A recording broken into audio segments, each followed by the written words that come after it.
다시 돌아와 줘서 고마워 내 딸. 그 말이 흘러나온 순간 공기가 무겁게 가라앉았습니다. 광숙은 전혀 예상하지 못한 말이었고 그 순간 잠시 머뭇거렸습니다. 김정숙 여사는 광숙을 보며 그 말을 했습니다. 알츠하이머라는 건 시간이 지나면서 자신도 주변 사람도 무척이나 놀라게 만들거든요. 광숙은 깜짝 놀랐습니다. 그 말 한마디가 머릿속을 하얗게 만들었어요. 하지만 이내 눈을 감고 결심했습니다. 지금 이 순간만큼은 진짜 딸처럼 행동해야겠다고요. 단 한 번이라도 장모가 외롭지 않도록. 그녀는 떨리는 숨을 삼키며 조심스럽게 말을 꺼냈어요. 엄마 오랜만이에요. 저 왔어요. 그 말에 장모의 눈동자가 서서히 흔들렸고 마치 잃어버린 무언가를 되찾은 사람처럼 손을 내밀었습니다. 광숙은 그 손을 꽉 붙잡고 이내 장모를 껴안았습니다. 주저함도 없었고 거리낌도 없었어요. 장모도 그 품에 얼굴을 묻었고 그렇게 두 사람은 아무 말 없이 서로를 끌어안고 한참을 울었습니다. 흐느낌도 없이 눈물이 뺨을 타고 줄줄 흘렀고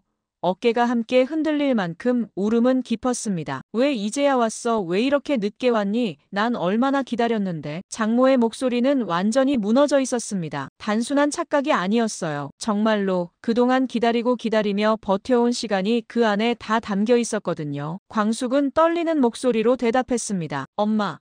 너무 늦어서 미안해요. 정말 미안해요. 잘 지내셨어요? 그 질문에 장모는 고개를 젓다가 다시 얼굴을 파묻으며 속삭였어요. 너 없는 동안 내가 얼마나 외롭고 슬펐는지 알아? 하루도 내 생각 안 한 날이 없었어. 내가 빨리 돌아와서 한 번만 얼굴 보여주기만 하면 됐는데 왜 이렇게 엄마를 기다리게 한 거야? 그 말은 단지 장모의 것이 아니었어요. 오래전부터 사랑을 품고 있었던 모든 이들의 돌아오지 못한 가족들을 향한 말이기도 했습니다. 그 울음 앞에서 광숙은 더 이상 자신을 숨기지 않았습니다. 그녀는 장모의 등을 어루만지며 조용히 그리고 다정하게 속삭였습니다. 엄마 나 여기 있어요. 이제 안 떠날게요. 진짜예요. 그날 이후 광숙은 더 자주 찾아왔습니다. 국을 끓여오고 약봉지를 확인하고 말벗이 되어주려 애썼어요. 평소 장모는 여전히 틱틱댔지만 가끔씩 창밖을 보다 불쑥 광숙을 돌아보기도 했죠. 그럴 때마다 광숙은 아무렇지 않은 척했지만 두 손을 자꾸 어루만졌어요. 불안하거나 안도할 때 하는 버릇이었거든요. 그 손 안에 담긴 마음은 이제는 정말 딸이라 불려도 되는 무게로 다가가고 있었습니다. 사랑받기 위해서가 아니라 그저 사랑하려고 온 사람이었어요. 그래서 더 아팠던 겁니다. 가끔은 정숙 여사가 광숙의 이름을 부르기도 했습니다. 광숙아, 여기 앉아봐라. 그런 날이면 광숙은 무릎을 꿇고 앉아 장모의 무릎에 얼굴을 묻었습니다. 그녀의 등을 토닥이며 장모는 종종 이런 말을 했죠. 고맙다. 내가 있어서 참 다행이다. 그 말을 들을 때마다 광숙은 고개를 숙였습니다. 눈물이 날까봐요. 울면 안 되는 자리라는 걸 너무 잘 알고 있었기 때문에 항상 조용히 참고 삼켰습니다. 그렇게 둘만의 시간이 점점 길어졌습니다. 장모는 점점 더 광숙에게 의지하게 되었고 일상이 반복되면서 장모의 표정에는 조금씩 평온함이 스며들었어요. 아침 햇살을 받으며 함께 앉아 차를 마시는 시간이 둘에겐 유일한 휴식이었습니다. 그 모습은 언젠가 진짜 모녀가 있을 법한 따뜻한 한 장면이었어요. 하지만 그 속에 감춰진 균열은 조금씩 선명해졌습니다. 장모의 눈빛은 간혹 멍해졌고 과거 이야기를 반복하거나 멈칫거릴 때가 늘었거든요. 그게 전부 시작이었던 거예요. 어느 날은 장모가 이렇게 말했습니다. 요즘 너를 보면 내 딸 생각이 더 많이 나. 순간 광숙의 눈이 커졌지만 애써 웃으며 대답했어요. 따님 좋은 분이셨죠. 그러자 여사는 멍하니 창밖을 보다가 천천히 고개를 돌렸습니다. 그리고는 조용히 그러나 분명하게 말했어요. 광숙아 미안했다. 지금 생각해보니 너는 내가 아닌 내 딸이 내게 전하려던 말을 대신 전해주고 있었던 것 같아. 그 말에 광숙은 순간 말문이 막혀버렸습니다. 아무 말도 하지 못한 채 조용히 여사의 눈을 바라보았습니다. 여사는 눈을 감았다가 뜨며 다시 한 번 말을 이었어요. 내가 그대를 미리 알아채야 했는데 그대가 내게 한 행동이 얼마나 큰 용기였는지 이제야 조금 알겠구나. 그리고 잠시 후 장모의 정신이 돌아왔습니다. 창밖을 보던 시선이 갑자기 멈췄고 이마에 주름이 생기며 얼굴을 찡그리더니 고개를 천천히 돌렸어요. 내가 방금 무슨 말을 했나요? 광숙은 망설이다가 조심스레 말했습니다. 저를 따님으로 착각하셨어요. 그 순간 장모의 입이 벌어지고 눈가에 물기가 차올랐습니다. 몇 초간 아무 말 없이 있더니 그녀는 고개를 푹 숙이고는 손등으로 입을 가린 채 눈물을 터뜨렸어요. 미안해요. 미안합니다. 그럴 생각은 아니었는데 그렇게 말하며 울기 시작했죠. 흐느낌은 작았지만 멈출 줄 몰랐습니다. 그동안 억눌러왔던 감정, 죄책감, 그리고 무너져가는 기억 속에서 벗어나고픈 간절함이 한꺼번에 쏟아져 나온 듯 했어요. 광숙은 아무 말 없이 여사의 손을 잡았습니다. 가늘게 떨리는 그 손을 꼭 쥐며 그녀 역시 조용히 눈을 감았습니다. 그날의 울음은 누가 누구를 위로하는지도 모를 만큼 깊고 오래도록 이어졌습니다. 광숙을 보면 우리가 잊고 지내던 옛 어머니들의 강직함이 떠오릅니다. 가족을 향한 마음만은 끝까지 지켜내던 우리네 어머니들의 단단함, 거친 세상 속에서도 말보다는 행동으로 사랑을 전하던 그런 모습이요. 세상 앞에서는 단단해 보이지만 사랑하는 사람 앞에서는 조심스러울 만큼 여린 사람, 자신의 가족이라는 울타리에 들어온 사람은 끝까지 지켜내겠다는 의지. 어쩌면 작가는 광숙을 통해 이 시대엔 좀처럼 찾아보기 힘든 내면이 강인한 여성을 다시 보고 싶었던 것일 수도 있습니다. 어쩌면 작가님의 어머님 이야기일 수도 있겠다고 생각이 됩니다. 그래서 이 드라마가 더욱 좋아지고 있습니다. 누군가의 아내도 며느리도 아닌 누군가의 딸이 되겠다는 광숙의 말은 단순한 대사가 아니라 작가가 우리 시대에 보내는 제안처럼 느껴졌어요. 상처 입은 가족을 껴안는 방식, 그것도 조용히 머물러주는 것이라는 방법으로요. 진심으로 마음이 따스해지는 드라마입니다. 어느 날 저녁이었습니다. 그날 저녁 동석은 광숙에게 따로 연락을 받고 서둘러 집으로 돌아왔습니다. 광숙은 그날도 잠시 짬을 내어 정숙 여사를 뵈러 온 참이었습니다. 이따금씩 광숙이 시간을 내어 돌보는 건 알고 있었지만 이렇게 감정이 깊어질 줄은 몰랐던 동석은 문을 열고 들어오며 어딘가 망설이는 눈치였어요. 집안은 조용했고 거실 안에는 낮 동안 열어두었던 창문의 바람이 아직 남아있었죠. 광숙은 작은 테이블에 앉아 여사님이 쓰던 메모지들을 정리하고 있었고요. 그때 동석은 말없이 그녀 옆에 다가와 조심스럽게 말을 꺼냈습니다. 요즘 장모님 말이에요. 며칠 전에 나한테 점심 먹었냐고 3번이나 물으셨어요. 어제는 신발 찾으러 부엌에 들어가 계셨고 아무래도 문제가 있어 보여요. 혹시 내가 생각하는 그게 맞는 거예요? 광숙은 손끝에 맺힌 약봉지를 잠시 내려놓았어요. 그리고 천천히 고개를 숙였습니다. 내 마음 아프지만 그게 맞아요. 동석은 그녀를 바라보며 다시 조심스럽게 물었습니다. 그럼 알고 있었던 거예요? 네, 사실은 알고 있었어요. 약 드시고 계세요. 알츠하이머예요. 그 말에 동석은 멈칫했습니다. 말없이 숨을 들이켰고 이내 거실 소파에 털썩 주저앉았어요. 마치 이 사실이 현실로 내려앉는 순간 그는 처음으로 감정을 억누르지 못한 듯 보였죠. 두 손으로 얼굴을 덮고 한참 말이 없던 동석은 가까스로 말했습니다. 왜 지금에서야 말하는 거예요? 그 말에는 화보다 아픔이 먼저 묻어났습니다. 원망은 없었고 그저 놓치고 있던 시간이 너무 많았다는 안타까움이 짙게 배어 있었지요. 광숙은 조용히 그 곁으로 다가가 앉았습니다. 잠시 말없이 숨을 골랐다가 마침내 입을 열었습니다. 여사님께서 가족들에게 말하지 말라고 하셨어요. 그랬군요. 그날 밤 한결과 한봄은 각자 방에서 휴식을 취하고 있었지만 마음이 편해 보이진 않았습니다. 할머니 방 근처를 몇 번이나 머뭇거리며 서성이다가 결국 소파에 마주 앉게 되었죠. 한결이 조심스레 말했습니다. 외할머니 치매인데 정말 가셔야 할까? 한봄은 고개를 숙였어요. 그러게 말이야 오빠. 나도 걱정이 많이 되네. 그 대화를 우연히 들은 동석은 조용히 거실로 나왔고 아이들 옆에 앉았습니다. 그 얼굴엔 말하지 못한 미안함이 서려 있었죠. 그렇게 그날 저녁 세 사람은 말없이 눈빛을 주고받았습니다. 광숙은 일찍 일어나 조용히 자리를 떴고 남겨진 동석과 한결, 한봄은 각자의 방식으로 생각에 잠겼습니다. 말로 정한 약속은 아니었지만 모두가 같은 마음이라는 걸 알 수 있었어요. 장모를 혼자 두지 않겠다는 마음, 미국행은 막아야 한다는 다짐, 그리고 이 집에서 마지막까지 편히 머물게 해드리고 싶다는 셋의 조용한 소망이었습니다. 김정숙 여사는 창가에 앉아있는 시간이 부쩍 길어졌습니다. 무언가를 기다리는 듯한 눈빛이었고 어떤 날은 아주 작게 중얼거리시기도 했습니다. 말을 걸어도 대답이 없을 때가 있었고 멍하니 허공을 보실 때면 마음이 아릿해지곤 했지요. 광숙은 그날도 시간을 내서 짧게 들른 참이었습니다. 현관을 열자 익숙한 온기와 익숙한 정적이 동시에 밀려왔습니다. 식탁에 앉아 계신 여사님은 마치 무언가를 잃어버린 사람처럼 허공을 조용히 바라보고 계셨습니다. 광숙은 조심스럽게 다가가 인사를 드렸습니다. 여사님, 저예요. 광숙이요. 김정숙 여사는 천천히 고개를 돌렸습니다. 낯익은 얼굴을 바라보시다가 조용히 입을 여셨지요. 다시 올 줄 알았어. 우리 딸 약속했거든. 다시 오겠다고. 광숙은 순간 심장이 내려앉는 듯 했습니다. 하지만 감정을 드러내지 않으려고 애써 미소를 지으며 앉았습니다. 기다리셨나 봐요. 매일 아침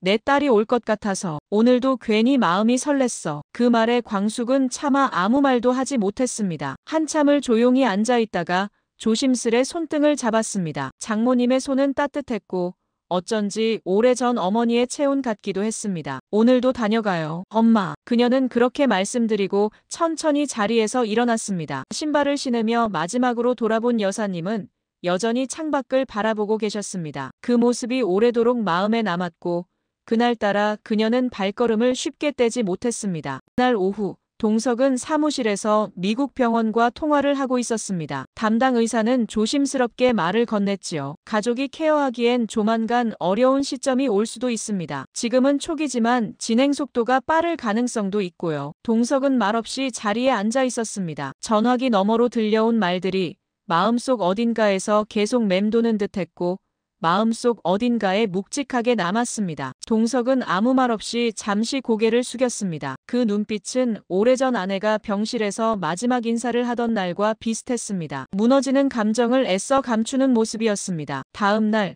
광숙은 여사님께 드릴 반찬을 한 상자 싸서 다시 들렀습니다. 그녀가 들어서자 여사는 고개를 들었고 짧게 인사를 건넸습니다. 오늘은 일찍 왔네. 네, 장모님. 잠깐 들렀습니다. 부엌에서 물을 따르던 동석은 천천히 걸어와 광숙에게 조용히 말을 꺼냈습니다. 광숙 씨죠. 미국 쪽 병원 얘기 들었습니다. 근데 말이죠. 그는 말을 잠시 멈췄다가 다시 이어갔습니다. 아무래도 한국에서 모시는 게 장모님께는 더 나을 수도 있겠다는 생각이 들었습니다. 광숙은 그 말을 들으며 조용히 고개를 끄덕였습니다. 아플 땐 타양보다 고향이 좋을 테니까요. 가족도 있고 저도 조금은 덜 걱정이 될 것 같고요. 한결과 한봄도 거실에서 조용히 이 대화를 듣고 있었습니다. 한결이 천천히 말했습니다. 아버지, 우리도 외할머니와 떨어지는 건 좀 마음이 안 좋습니다. 맞아요. 저희도 함께 있는 게 더 좋을 것 같아요. 그 말에 동석은 조용히 고개를 끄덕였습니다. 그러면 이 집에서 계속 모시는 걸로 하면 되겠네요. 간병인은 상주로 두고요. 부족한 건 없도록 챙겨드려야겠어요. 광숙은 짧게 고개를 끄덕였습니다. 네, 그게 가장 좋을 것 같아요. 여사님, 혼자 두시면 안 되니까요. 그녀의 말은 조용했지만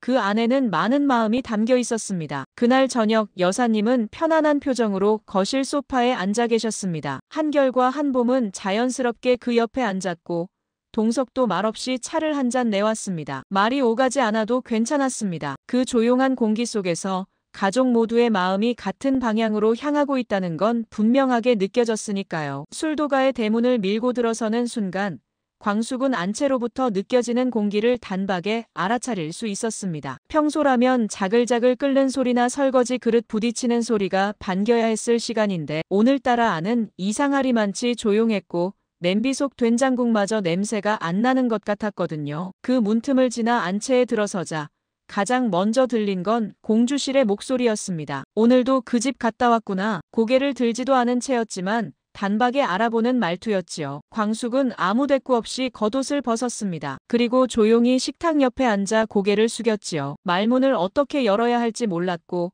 핑계를 댄다 해도 엄마가 이해할 거라는 확신이 없었어요. 하지만 잠시 숨을 고른 뒤 결국 광숙은 입을 열었습니다. 오늘은 간병인 선생님이 계셨지만 그래도 잠깐 들렀어요. 하루에 한 번은 꼭 뵙고 싶어서요. 공주실은 젓가락을 내려놓고 고개를 돌렸습니다. 눈빛은 단단했고 입꼬리는 굳어 있었어요. 그래서 앞으로도 계속 가겠다는 거야? 광숙은 한 박자 늦게 고개를 끄덕였습니다. 여사님이 저를 보면 안심하시는 것 같아서요. 아직은 저를 알아보시니까요. 그 말을 들은 공주실은 피식 웃으며 몸을 일으켰습니다. 팔짱을 끼고 부엌 안을 몇 걸음 걷더니 이내 말했습니다. 그 집 자식들은 뭐하니? 그 집 딸, 아들 있잖아. 멀쩡히 잘 살잖아. 다들 열심히 하고 있어요.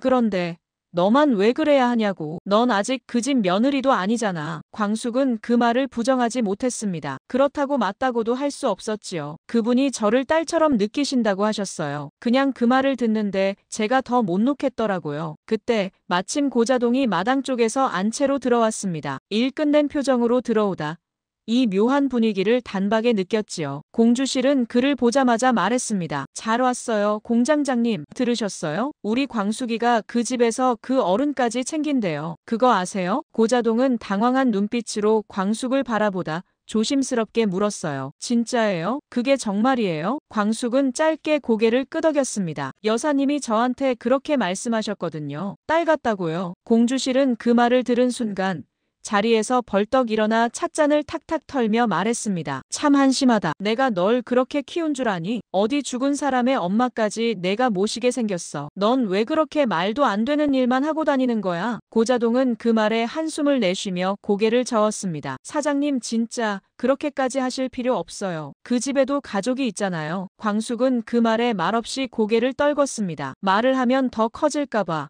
이 상황이 더 아플까봐 잠시 입을 다물었습니다. 그리고 이내 조용히 자리에서 일어났지요. 저 정리 좀 하고 올게요. 공주실은 그녀의 등 뒤로 말을 던졌습니다. 딸 같다고? 그 말에 또 내가 다 끌어안는 거야? 얼마나 더 끌어안을 건데 광수가. 광숙은 그 말에 대답하지 않았습니다. 주방 뒤편 창문을 바라보며 조용히 아주 깊은 한숨을 내쉬었을 뿐이었습니다. 어디선가 바람이 문풍지에 스치고 있었고 그 바람 속에서 그녀의 마음도 잠시 흔들렸던 것 같았습니다. 하지만 그녀의 발걸음은 무너지지 않았고 오히려 더 조용히 굳어지고 있었습니다. 지금 자신이 가고자 하는 방향이 맞다고, 비록 아무도 그걸 이해하지 못해도 멈추지 않겠다고 다짐하고 있었거든요. 김정숙 여사는 거실 소파에 앉아 있었습니다. 늦은 오후, 창밖 햇살은 이미 많이 누그러졌고 집안은 평소보다 더 조용했지요. 손등을 무릎 위에 가지런히 올린 채 그녀는 가만히 눈을 감고 있었습니다. 이 집에 들어온 지 한 달 남짓,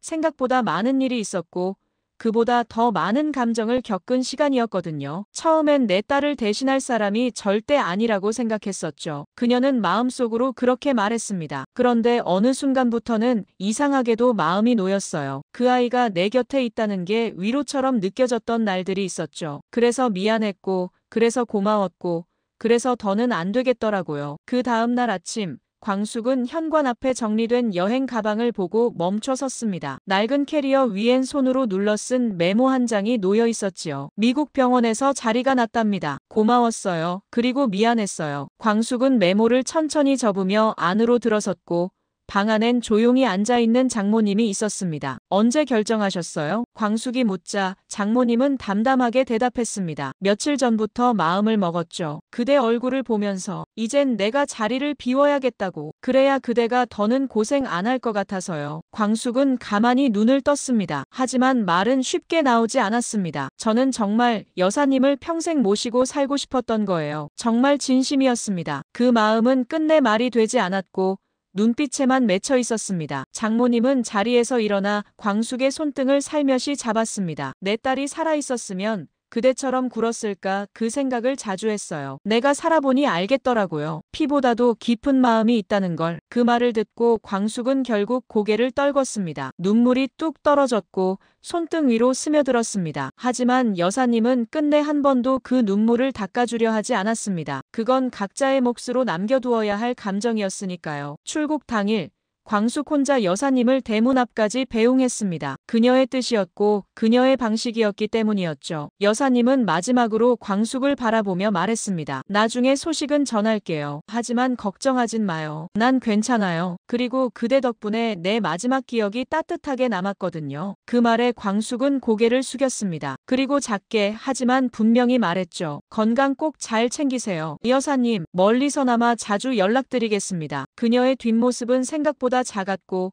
걸음은 느렸습니다. 하지만 그 발걸음은 단단했고 마지막까지도 누군가를 배려하는 사람이었습니다. 그게 더 아팠습니다. 밤이 되어 술도가 안채가 조용해졌습니다. 공주실도 잠들고 조용한 부엌에서는 미지근한 주전자마저 식어가고 있었지요. 광숙은 혼자 마루 끝에 앉아 등을 기대고 있었습니다. 마당을 바라보며 장모님이 떠난 뒤 남겨진 공기와 감정을 조용히 되짚고 있었어요. 그녀는 늘 그랬습니다. 모든 걸 품으려 했고 모든 이의 짐을 자신이 짊어지려 했습니다. 술도가의 일도 시동생들의 삶도 공주실 엄마의 고집도 그 모든 것을 기꺼이 감싸 안으며 버텨왔던 사람이었지요. 하지만 이번엔 단 하나 장모님만큼은 끝내 지키지 못했다는 사실이 그녀를 조용히 무너뜨렸습니다. 붙잡지 못했고 설득하지 못했고 결국 보내드릴 수밖에 없었다는 그 마음이요. 그게 슬프고 아쉽고 무엇보다 미안했습니다. 눈물은 천천히 흘러내렸습니다. 그건 억울함도 분노도 아닌 자신이 감당하지 못한 몫에 대한 자책이었고